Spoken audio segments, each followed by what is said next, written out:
Epictetus entered the world without choice, without rights, and without any promise that his life would matter.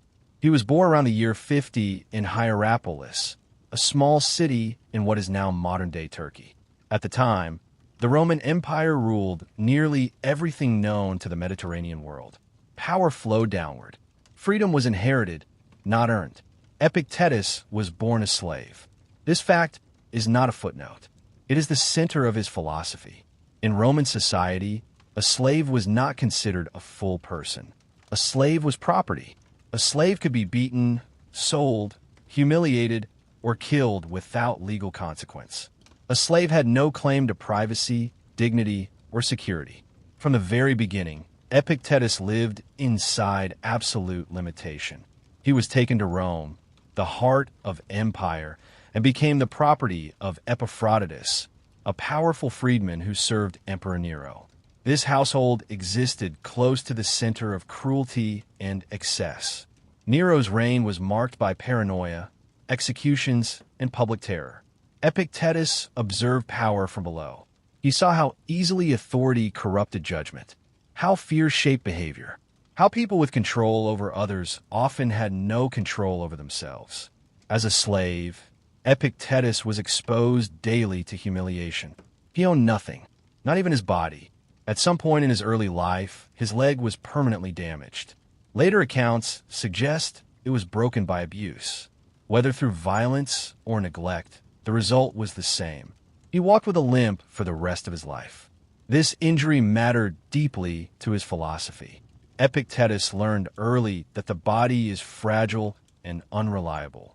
Pain can arrive without consent. Strength can vanish without warning. But he also learned something else. That pain does not automatically destroy the mind. While still enslaved, Epictetus was allowed to study philosophy. This was rare, but not impossible. Some Roman households valued educated slaves. He studied under Musonius Rufus, a prominent Stoic philosopher known for teaching that philosophy must be lived, not discussed. Stoicism did not teach escape from reality. It taught endurance, clarity, and discipline. For Epictetus, Stoicism was not intellectual curiosity. It was survival knowledge. He listened carefully. He tested ideas against his own suffering. Was it true that external events cannot harm the soul? Was it true that dignity comes from character, not status? Was it true that freedom is internal before it is external? He did not accept these ideas blindly. He lived them. Slowly, Epictetus began forming the core insight that would define his entire teaching. Human beings suffer not because of what happens to them, but because of how they judge what happens. This was not denial of pain. It was separation of pain from suffering. Pain is physical. Suffering is psychological. Pain can be forced upon you. Suffering requires your participation.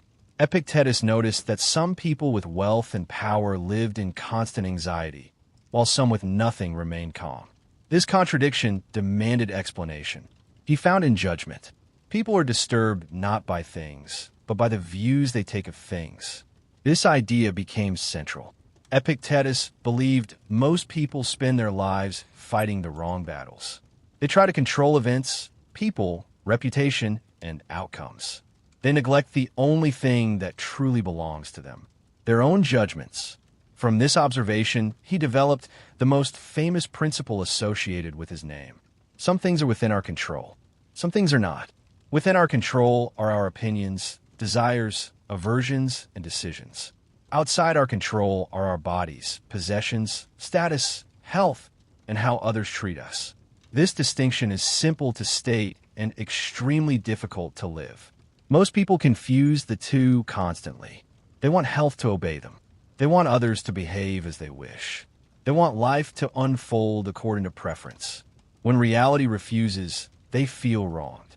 Epictetus believed this confusion is the root of misery. Freedom begins not with changing circumstances, but with aligning desire to reality. As long as you want what you cannot guarantee, you are enslaved. This insight did not come from theory. It came from bondage. Even as a slave, Epictetus realized that no one could force him to believe something false. No one could compel him to approve of injustice inwardly. No one could make him surrender his moral agency unless he chose to. This realization changed everything. Eventually, Epictetus was freed. But freedom did not alter his teaching. It confirmed it. By the time his chains were removed, he had already learned to live without dependence on external power. Later, when the Roman Emperor Domitian expelled philosophers from Rome, Epictetus did not protest. He left calmly and settled in Nicopolis in Greece. There he lived simply. No luxury, no political ambition, no desire for influence. He opened a small school. Students came from across the empire. Senators, soldiers, young men preparing for public life. Epictetus did not flatter them. He confronted them. He told wealthy men they were slaves to fear. He told ambitious men they were addicted to approval. He told students that philosophy meant nothing if it did not change how they reacted to loss, insult, illness, and death. Epictetus never wrote a single book himself. Everything we have comes from his student Arian, who recorded his lectures and conversations. These records became the Discourses and The Enchiridion. The style is sharp, direct, practical. Epictetus did not speak softly to avoid discomfort. He believed discomfort was necessary for growth. If you fear death, he said, examine why. If you fear poverty, examine what you believe wealth gives you. If you fear insult, examine whose opinion you value. For Epictetus, philosophy was training. Just as soldiers train for war, humans must train for hardship. Life will test you. Loss will come. Illness will arrive. People will betray expectations. Without preparation, the mind collapses. Epictetus believed that true education is preparation for misfortune, not pessimism, preparedness. He taught students to rehearse loss mentally, to imagine illness, to imagine death, not to dwell on fear, but to reduce shock. What you accept in advance does not destroy you when it arrives. As the night settles deeper, Epictetus appears not as a distant philosopher, but as a hardened guide, a man shaped by chains who learned where real freedom lives. After Epictetus settled in Nicopolis, his life entered its most important phase. This was not the phase of suffering, but the phase of teaching. And for Epictetus, teaching was not about sharing ideas. It was about reshaping character. Nicopolis was not Rome. It was quieter, less political, less dangerous. Yet Epictetus did not become softer there. In many ways, his teaching became sharper. Students came to him expecting philosophy to feel comforting. Many were disappointed. Epictetus believed most people approach philosophy the wrong way. They treat it like entertainment or inspiration or intellectual decoration. He believed philosophy was medicine, and medicine is often bitter. He began with the same insistence every time. You must first understand what belongs to you and what is not. Epictetus returned to this distinction constantly because he believed nearly all human misery comes from confusing the two. Your body does not belong to you. Your reputation does not belong to you. Your possessions do not belong to you. Your family does not belong to you. They are given temporarily, like borrowed tools. What belongs to you is how you respond to what happens. Your judgments, your intentions, your values. Epictetus warned his students that the moment they attach their peace to anything external, they have handed over their freedom. If you say, I cannot be happy unless I am admired, then admiration owns you. If you say, I cannot be calm unless I am healthy, then illness controls you. If you say, I cannot endure unless others treat me fairly, then others rule you. This is not pessimism. It is realism. Epictetus believed nature never promised fairness. It promised causality. To expect the world to protect your preferences is to live in constant frustration. He taught his students to examine every impression that entered the mind. An impression is the first reaction to an event. The sudden feeling of insult, fear, desire, or anger. Epictetus said impressions arrive automatically. They are not chosen. What matters is whether you agree with them. When someone insults you, the impression says you have been harmed. Epictetus tells you to pause. Ask whether the insult has damaged your character or only your pride. If someone takes your property, the impression says something terrible has happened. Epictetus asks whether what was taken truly belonged to you or was only borrowed. This pause is everything. Most people never pause. They react instantly. They become slaves to the first feeling that appears. Epictetus believed philosophy exists to slow this moment down. Between stimulus and reaction lies freedom. He trained students to delay assent, to say, wait, let me examine this. This training was constant, relentless. He compared it to athletic training. No one becomes strong by lifting once. No one becomes calm by understanding once. The mind must be exercised daily. Epictetus also spoke extensively about fate. He did not believe fate was cruel or kind. He believed it simply was. Events unfold according to causes beyond individual control. He used a powerful image. Life is like a dog tied to a moving cart. The cart moves regardless. The dog can walk willingly alongside it or be dragged painfully. The cart is fate. The dog is you. Freedom lies in choosing how you move with what cannot be changed. Epictetus believed resistance to fate creates suffering. Acceptance creates dignity. Acceptance does not mean approval. It means recognition. You do not have to like reality. You have to acknowledge it. This understanding shaped how Epictetus viewed loss, illness, and death. He told his students to remember constantly that everything they love is temporary, not to make them cold, but to make them grateful without attachment. When you kiss your child, remember they are mortal. When you enjoy health, remember it can leave. When you hold wealth, remember it is not yours. This practice sounds harsh, but Epictetus believed it softened the shock of loss. What you expect to lose does not shatter you when it goes. He believed grief becomes unbearable when it is mixed with surprise and protest. If you knew this was fragile, why are you outraged that it broke? Epictetus' approach to death was calm and unsentimental. Death is not terrible, he said. The fear of death is terrible. Death is a natural process. Fear is a judgment. He reminded his students that they were never promised a long life. Only a life. What matters is not how long you live, but how well you govern your mind while alive. Epictetus also warned against misusing Stoicism as emotional suppression. He did not teach numbness. He taught clarity. He did not say, do not feel. He said, do not obey every feeling. Emotions arise. That is natural. Being ruled by them is optional. Anger feels powerful, but weakens judgment. Fear feels protective, but often paralyzes action. Desire feels motivating, but creates dependency. Epictetus believed reason should lead, not eliminate emotion. One of his most radical teachings was this: no one can harm you unless you cooperate. People can injure your body. They can take your possessions. They can insult you publicly, but they cannot touch your character unless you surrender it.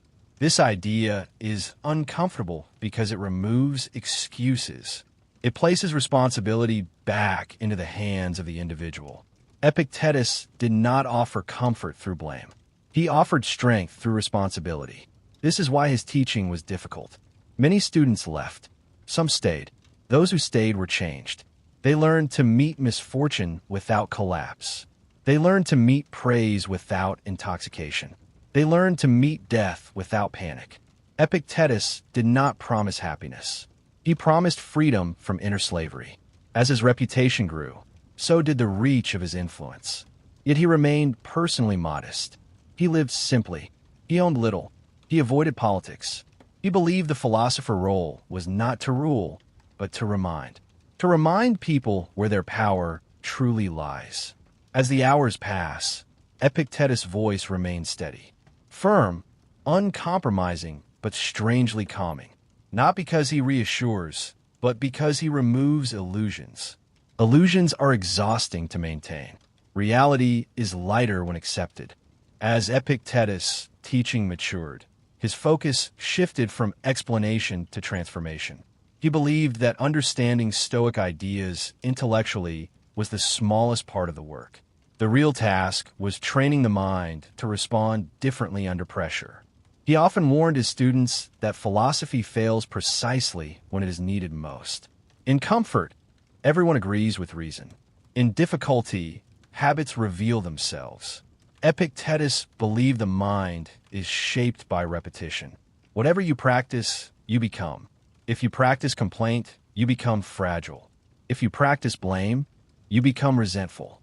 If you practice discipline, you become stable. This is why he emphasized daily practice. He taught that every day presents countless small tests. An insult, a delay, a disappointment, a minor loss. These are not interruptions to life. They are the training ground. Most people wait for major crises to test philosophy. Epictetus believed that by then it is too late. If you cannot remain calm when delayed, how will you remain calm when ill? If you cannot accept criticism, how will you accept loss? If you cannot govern desire, how will you govern fear? He taught his students to begin with small things. When food is delayed, observe irritation. When someone interrupts, observe impatience. When plans change, observe resistance. These reactions reveal attachment.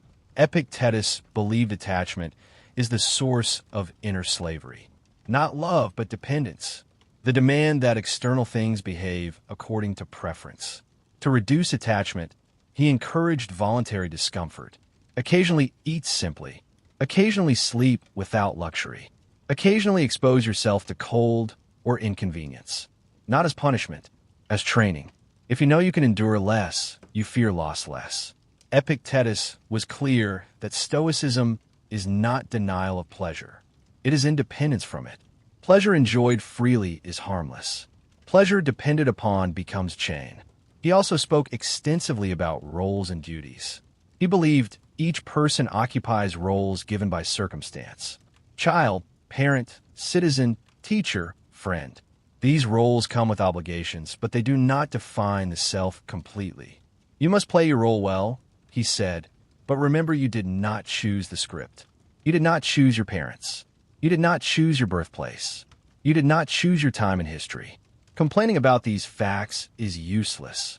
Performing your role with integrity is meaningful. Epictetus believed dignity comes not from outcome, but from conduct.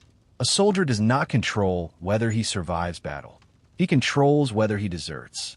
A judge does not control public opinion. He controls fairness. A citizen does not control the state. He controls obedience to conscience. This focus on conduct over outcome freed his students from anxiety about results. Do what is right. Accept what follows. He also taught restraint in speech. Epictetus warned that people talk too much about philosophy and practice too little. He advised students to speak sparingly about ideas and let actions reveal understanding. If you wish to improve, be content to appear foolish. If you seek approval, you are no longer free. This advice was difficult for young, ambitious students, especially those seeking public careers. But Epictetus insisted that dependence on reputation was one of the deepest forms of bondage. Reputation lives in other people's minds. To depend on it is to live in exile from oneself. Epictetus' approach to insults was especially sharp. When insulted, he said, remember that the insult reveals the speaker judgment, not your worth. If someone calls you ignorant, ask whether it is true. If it is, be grateful for correction. If it is not, ignore it. Anger adds nothing. Epictetus believed anger always arises from wounded expectation. You expected respect. You expected fairness. Reality refused. Adjust expectation, not reality. He was equally strict about praise. Praise intoxicates. It inflates ego. It creates dependence on applause. The wise person accepts praise without internal movement, just as they accept insult. Both are external sounds. Epictetus' teaching on relationships was sober. He believed love should exist without possession, care without illusion of permanence, attachment that recognizes fragility. When someone you love suffers, he said, do not add to it by demanding that it should not have happened. Grief is natural. Protest against nature is optional. This does not make love cold. It makes it resilient. Epictetus was especially concerned with how people relate to power. He believed tyrants exist not only because they rule, but because people fear them. Fear gives power substance. A tyrant can threaten your body, but only you can surrender your judgment. This belief made Epictetus' philosophy quietly radical. He did not encourage rebellion. He encouraged inner independence. A population trained in judgment cannot be ruled through fear alone. This is why Stoicism was tolerated but never fully embraced by authorities. It created individuals who could not be easily controlled. Epictetus' students included future leaders, administrators, and thinkers. One of the most famous influenced by his teaching was Marcus Aurelius, who later ruled as emperor. Marcus Aurelius would carry Epictetus' words into the highest position of power. This alone demonstrates the reach of his ideas. From slavery to the mind of an emperor, Epictetus never sought this legacy. He did not care about posterity. He cared about practice. He believed philosophy should prepare a person to face exile, imprisonment, illness, and death with the same steadiness as comfort. Life does not become easier, he said. You become stronger. As the night deepens, Epictetus' presence becomes steady and grounding. He does not promise escape from hardship. He promises stability within it. A mind trained to accept reality does not collapse when reality arrives. This is the quiet strength of his teaching. As Epictetus grew older, his teaching became quieter, heavier, and more precise. There was no urgency in his voice, no desire to convince, no hunger for followers. He spoke as someone who had already made peace with the worst possibilities of life. His focus turned increasingly toward death, not as a dramatic event, but as a constant companion. He believed most human suffering comes from pretending death is distant, optional, or unfair.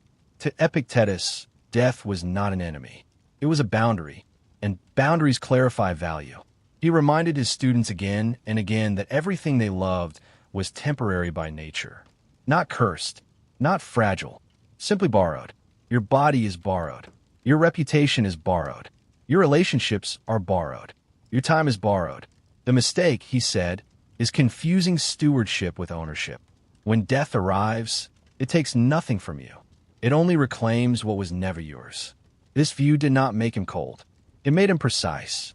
He encouraged students to love deeply, but consciously, to act fully, but without illusion. When you kiss your child, he advised, remember that you kiss a mortal, not to reduce affection, but to purify it from entitlement. Love without demand is stronger than love chained to fear. Epictetus rejected the idea that life owes us continuation. Nature gives and withdraws without explanation.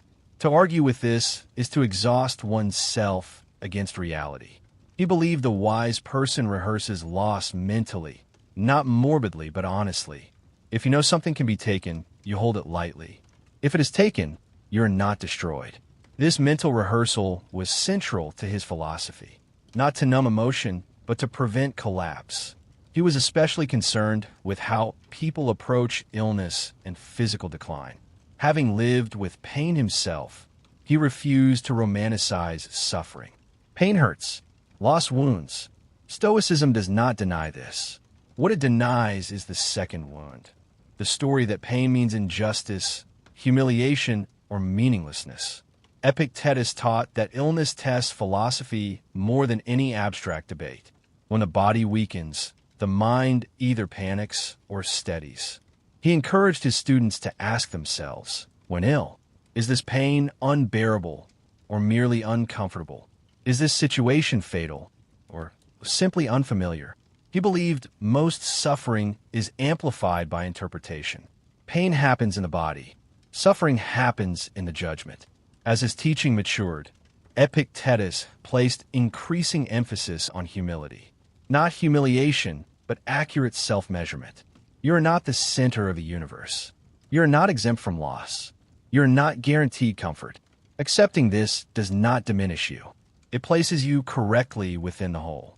He warned against spiritual arrogance, especially among philosophers. Knowing Stoic principles does not make one superior. Failing to live them makes one dishonest. He had little patience for those who quoted philosophy to impress others while remaining unchanged inside. He once compared such people to sheep who digest food but produce only waste, not wool. Philosophy must warm others through action, not speech. Toward the end of his life, Epictetus spoke less about techniques and more about character. He believed character is revealed under pressure, not comfort.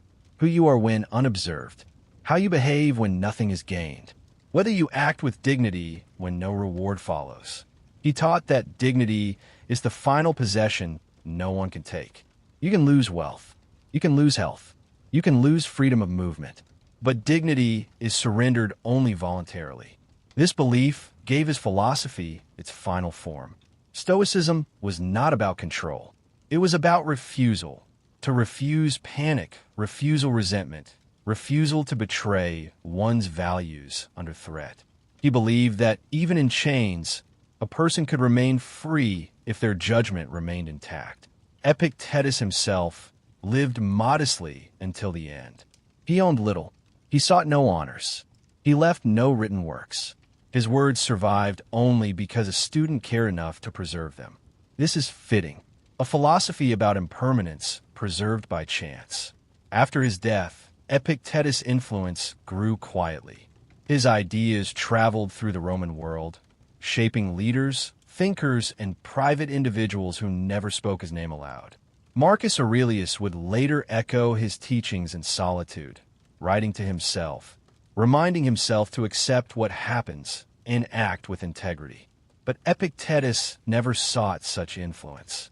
He would likely dismiss it. What mattered to him was this: when misfortune arrives, does your mind collapse or remain upright? That was the only question he believed philosophy must answer. As this story settles into silence, Epictetus remains what he always was, a former slave teaching freedom, a man with no possessions explaining wealth, a body in pain describing peace. He does not promise happiness. He offers steadiness. He does not remove hardship. He removes despair. And in that quiet strength, his philosophy continues, unshaken by time, power, or loss.